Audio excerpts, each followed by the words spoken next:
আসসালামু আলাইকুম বন্ধুরা, আশা করি সবাই সুস্থ আছেন। বন্ধুরা, ইরানের সঙ্গে চলা নতুন সংঘর্ষে মোটামুটি সবসময় আলোচনায় ছিল সংযুক্ত আরব আমিরাত। উপসাগরীয় প্রথম দেশ হিসাবে এই দেশটি শুধু ইসরায়েলের সঙ্গে সম্পর্কই স্বাভাবিক করেনি, সামরিক ক্ষেত্রেও তাদের সঙ্গে সম্পর্ক জোরদার করেছে। অভিযোগ রয়েছে যে এই সংযুক্ত আরব আমিরাতের ভেতর ইসরায়েলের গোয়েন্দা সংস্থার বড় হেডকোয়ার্টার, ইসরায়েলের অস্ত্রশস্ত্র, এমনকি ইসরায়েলের আকাশ প্রতিরক্ষা ব্যবস্থা পরিচালনার জন্য এই সংযুক্ত আরব আমিরাতে ইসরায়েলের সেনাবাহিনীও অবস্থান করেছে, যার জন্য সব সময়ে ইরানের প্রধান অন্যতম টার্গেট হিসাবে সংযুক্ত আরব আমিরাত ছিল। ইরান কোনো হামলা চালাবে না আরব আমিরাতে, এর জন্য বিপুল পরিমাণের অর্থ দিয়েছে আরব আমিরাত ইরানকে, এমন অভিযোগ পাওয়া যায়। হাজার হাজার কোটি ডলার দেওয়া হয়েছে এর বিনিময়ে। তবে এই সকল কিছুর পর নতুন করে ইরান সংযুক্ত আরব আমিরাতের ভেতর ব্যালিস্টিক মিসাইল হামলা করেছে। আন্তর্জাতিক রিপোর্ট বলছে গতকাল ভোর রাতের দিকে হঠাৎ করেই এই দুইটি ব্যালিস্টিক মিসাইল সংযুক্ত আরব আমিরাতের যে ফুজারা বন্দর রয়েছে এর কাছাকাছি গিয়ে পড়ে, এমনটা হলো সংযুক্ত আরব আমিরাতের দাবি। তাদের আকাশ প্রতিরক্ষা ব্যবস্থা ব্যালিস্টিক মিসাইলগুলোকে প্রতিহত করতে পারেনি, তবে মিসাইলগুলো এই সংযুক্ত আরব আমিরাতের যে জলসীমা রয়েছে সেখানে পড়েছে। তবে অন্যান্য সংবাদ মাধ্যমগুলো বলছে যে ফুজারা যে পোর্ট রয়েছে সেখানে গিয়ে এটি হিট করেছে। অত্যন্ত গুরুত্বপূর্ণ এই বিষয়টিকে কেন্দ্র করে একটি ভিডিও ফুটেজও ভাইরাল হয়েছে। যাই হোক, সংযুক্ত আরব আমিরাত এই ঘটনার জন্য ইরানকে দায়ী করে ইরানের সঙ্গে যত ধরনের বাণিজ্যিক সম্পর্ক রয়েছে অনির্দিষ্টকালের জন্য বন্ধ করেছে।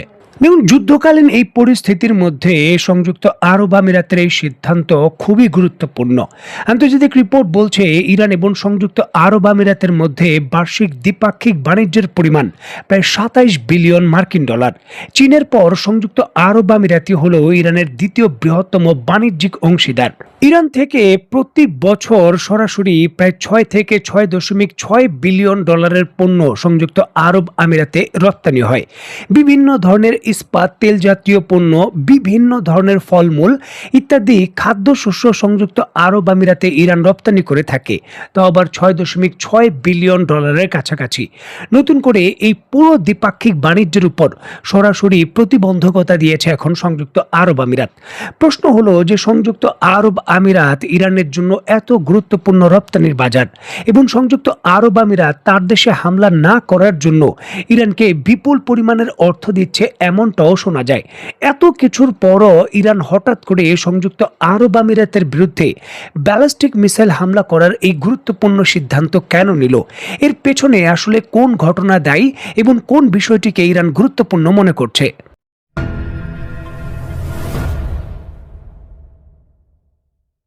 দেখুন, ইরানের কাছে ব্যবসা বাণিজ্য, দ্বিপাক্ষিক সম্পর্ক যত কিছু রয়েছে সকল কিছুর উপরে এখন অবস্থান করছে হরমুজ প্রণালীর কন্ট্রোলের বিষয়।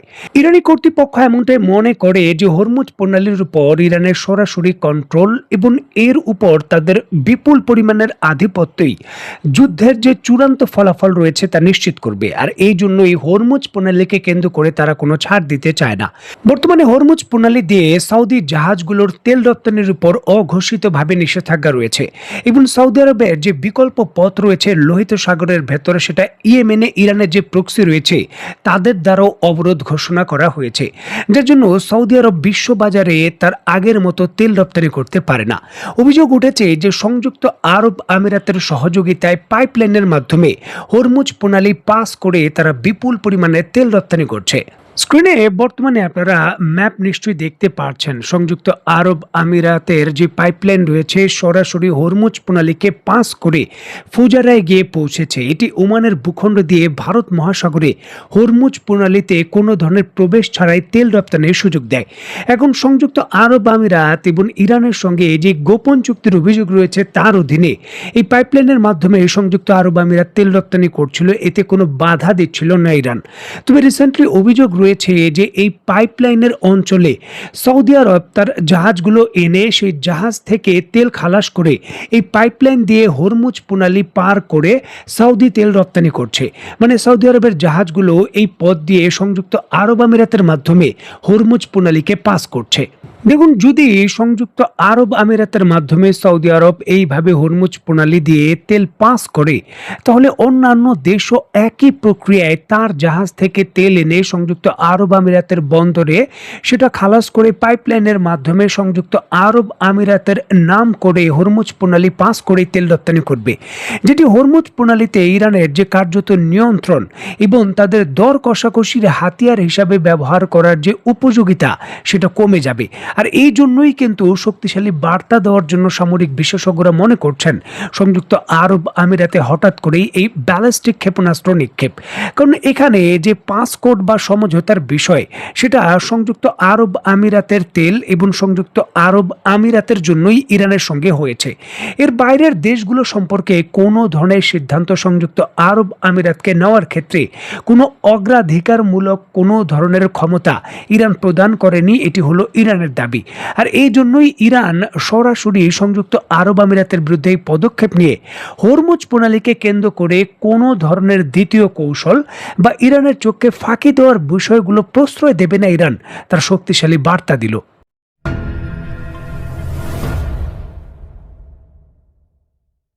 দেখুন, একদিকে হরমুজ প্রণালীকে কেন্দ্র করে যখন ইরান কোনো ছাড় দেবে না এবং সংযুক্ত আরব আমিরাতকে নতুন করে বার্তা দিয়েছে, ঠিক এমতো অবস্থায় হরমুজ প্রণালীকে নিজেদের ভূখণ্ড হিসাবে ঘোষণা দিয়ে টুইট করেছেন ডোনাল্ড ট্রাম্প। স্ক্রিনে নিশ্চয়ই আপনারা দেখতে পাচ্ছেন যুক্তরাষ্ট্রের ডোনাল্ড ট্রাম্পের পক্ষ থেকে যে পোস্টটি করা হয়েছে তার দৃশ্য। এখানে ডোনাল্ড ট্রাম্প হরমুজ প্রণালীকে নিজেদের ভূখণ্ড হিসাবে এইভাবে টুইট করেছেন। দেখুন, এর পরপর ইরানের পক্ষ থেকে শক্তিশালী প্রতিক্রিয়া দেখানো হয়েছে। ইরানের পক্ষ থেকে বলা হচ্ছে যে টুইট করে কোনো দেশের ভূখণ্ড দখল করা যাবে না। যদি টুইট করেই কোনো দেশের ভূখণ্ড বা মানচিত্র এইভাবে প্রকাশ করেই কোনো দেশের ভূখণ্ড দখল করা যেত, তাহলে এত বড় বড় যুদ্ধ হয়তো হতো না, রাশিয়ার এত বড় সামরিক বাহিনী নিয়ে ইউক্রেনে হয়তো প্রবেশ করতে হতো না, বা অন্যান্য দেশও আন্তর্জাতিক যে কোনো নিয়ম রয়েছে তা তোয়াক্কা না করেই শুধু টুইট করে বা মানচিত্র প্রকাশ করেই আরেক দেশের ভূখণ্ড দখল করে ফেলতো।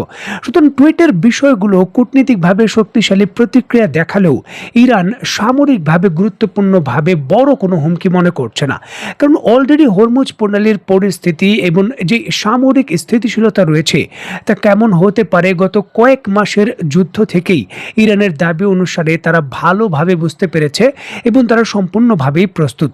যদিও ডোনাল্ড ট্রাম্প বলছেন যে তার এই সিদ্ধান্ত বাস্তবায়নের ক্ষেত্রে তিনি খুবই সাহসী পদক্ষেপ নিতে পারেন এবং এটি হতে পারে ইরানের জন্য খুবই হতাশাজনক এবং ইরানের জন্য খুবই কষ্টকর। ডোনাল্ড ট্রাম্প তার বক্তব্যে দাবি করেছেন এইবার তিনি যদি কোনো সামরিক প্রতিক্রিয়ায় সরাসরি ইরানের বিরুদ্ধে যান তাহলে শক্তিমত্তা বাড়িয়ে দেবেন। পূর্বের যে কৌশল রয়েছে তার থেকেও আরও বেশি শক্তি প্রয়োগ করে নতুন কৌশলের বাস্তবায়ন করবেন। এখন দেখার বিষয়ে ডোনাল্ড ট্রাম্পের এই নতুন ঘোষণা এবং ইরানের কৌশলগত অবস্থান, এই দুয়ের মাঝে পরিস্থিতি সমাধানের দিকে যায় নাকি আরও জটিল হয়। তো বন্ধুরা, আজকের মতো বিদায়, নতুন কোনো ভিডিও নিয়ে আবার দেখা হবে। সে পর্যন্ত সবাই ভালো থাকবেন, সুস্থ থাকবেন এবং বাংলাদেশকে ভালোবাসবেন। আল্লাহ হাফেজ।